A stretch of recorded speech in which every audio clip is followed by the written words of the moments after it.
Yo, what's up, people? It's your boy. I'm Chris the Don One, and I am back with another live stream. Haven't done a live stream in about 4 days, maybe. Uh, been kind of busy. Also, I've been real mad busy on my new channel on YouTube called Messy Media U. Go check that channel out as well. Subscribe and enjoy.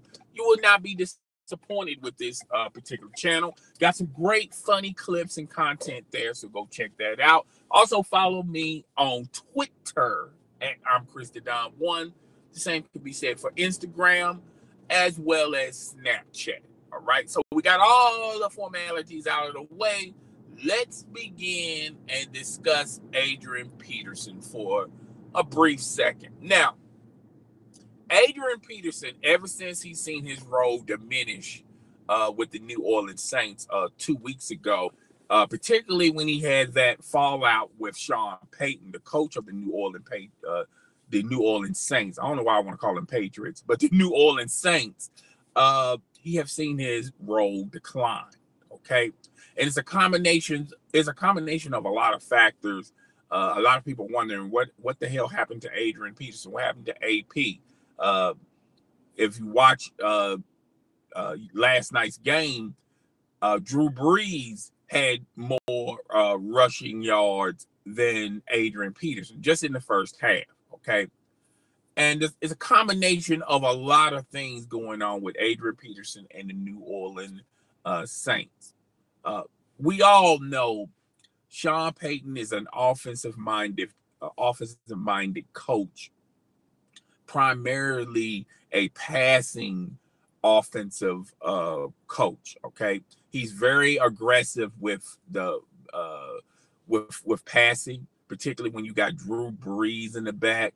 And this is the reason why Drew Brees is racking up so many yards and breaking so many records because A, Drew Brees is a damn good quarterback, and B, Sean Payton is an offensive-minded coach. Okay, so when you have those two ingredients on your team, it's going to be very successful for your team. Okay, so that's one element why AP isn't doing what AP is normally capable of doing. Now, when AP was in his prime, and when he was with the Minnesota Vikings, well, he's only been on two teams thus far, the Minnesota Vikings and the New Orleans Saints.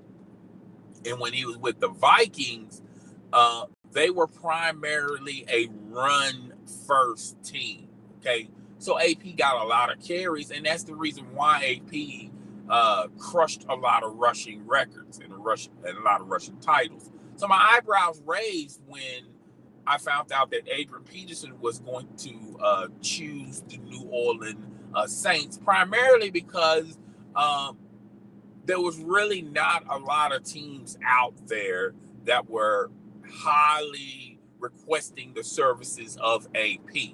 AP wanted to make some good money, and by signing with the New Orleans Saints, he made more money signing with the New Orleans Saints than maybe going to the New England Patriots, and they were not going to pay him as much money as he's getting with the New Orleans Saints, even though the New Orleans Saints contract is a 1-year contract, but it's got some great money in that particular contract, more money than any other team was going to offer AP. So when you got a combination of an offensive-minded coach who likes to throw first, Drew Brees, who's pretty deadly and pretty accurate throwing the ball, as well as Father Time, and this plays a small factor, not a huge big factor. When he got into it with Sean Payton, I think a lot of people blew that out of proportion. I think Sean Payton and Adrian Peterson are still tight. They're still cool. There was no evil intent in what Sean Payton was doing, but the fact remains that it happened. Okay, It's one of those type of things that I'm pretty sure AP, if he had to do it all over again, he would have done things a little bit differently and wouldn't reacted the way he reacted. Now, the reason why my eyebrows raised because AP chose the New Orleans Saints is because they got Mark Ingram. He's a decent running back, a young running back, and then they drafted a running back. Okay, so there was already running back heavy with the New Orleans Saints. Okay, now everyone knows, particularly in the NFL, when you're talking about rushers, there are certain teams that primarily love to throw the ball. They would throw the ball in the first half of the NFL season, and then when it gets a little colder, when there's ice, when the routes are not as crisp as they once was earlier in the season, because weather may play a factor, injuries may play a factor, things of that nature, or an elite defense will play a factor, then a lot of teams will gravitate to their running back. And when the New Orleans Saints signed Adrian Peterson, they wasn't really concerned about the first half of the season. They was going to be the same old Saints, throwing the ball all over the place. And when it gets a little colder, and you want to preserve your winnings and preserve your quarterback, as well as not make a lot of mistakes or take so many chances, you gravitate to the running back. Now, I think Adrian Peterson is going to play a major role in the running back position in the second half of the season. Okay, as well as Mark Ingram is going to get some touches, and as well as I keep forgetting the running back that they drafted. By that time, he would have gotten a lot of legs under him, and he would be more familiar with the offense and understand what holes to go through. So, second half of the season, you're going to see Adrian Peterson in a larger role on the offensive side of things of the New Orleans Saints. Okay, so a lot of people are thinking that they're trying to put 2 and 2 together and trying to make 6 when the actuality is 4, thinking that, well, the reason why Adrian Peterson is not getting any touches is because of Father Time, and he's in the doghouse of Sean Payton because he was yelling and screaming at Sean Payton when they lost to the Minnesota Vikings. And I don't, when you read the articles, Sean Payton is not that ticked off about that incident.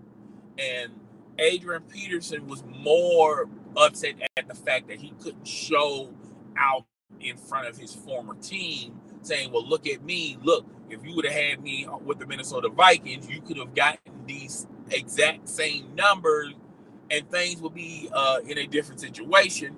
And Minnesota is, is doing its own thing, but it's quite obvious that there's a reason why they had to let go of Adrian Peterson. He was getting older.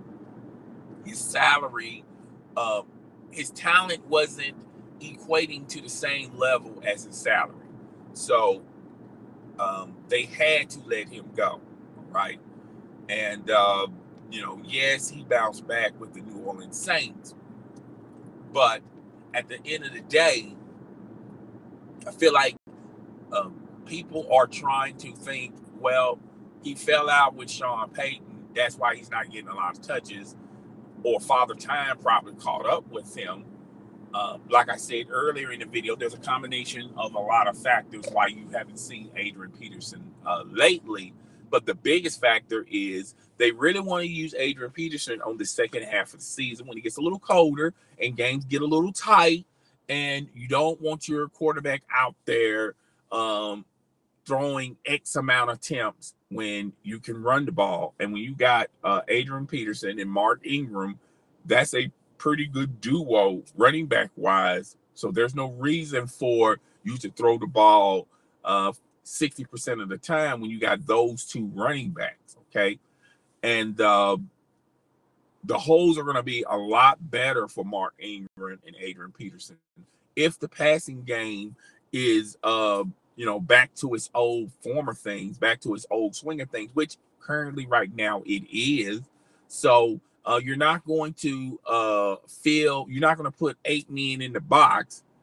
Eventually you're going to have to figure out, well, what you really trying to accomplish, what you really trying to stop. Are you trying to stop the running game, or are you trying to stop the passing game? And I think a lot of teams are going to see if this duo can produce the numbers on an elite level. And if Adrian Peterson and Mark Ingram show the world that they still have it and they can still produce on a large level, then defenses are going to have to make a decision. All right, are we going to gamble on Drew Brees beating us, or that two-headed monster in the backfield, Mark Ingram and Adrian Peterson? So we're going to have to wait and see on that. But guys, tell me what you think. Rate, comment, subscribe. Please hit that notification bell so you'll know when my next video or live stream is going down. It's boy, I'm Chris the Down One, and I am out.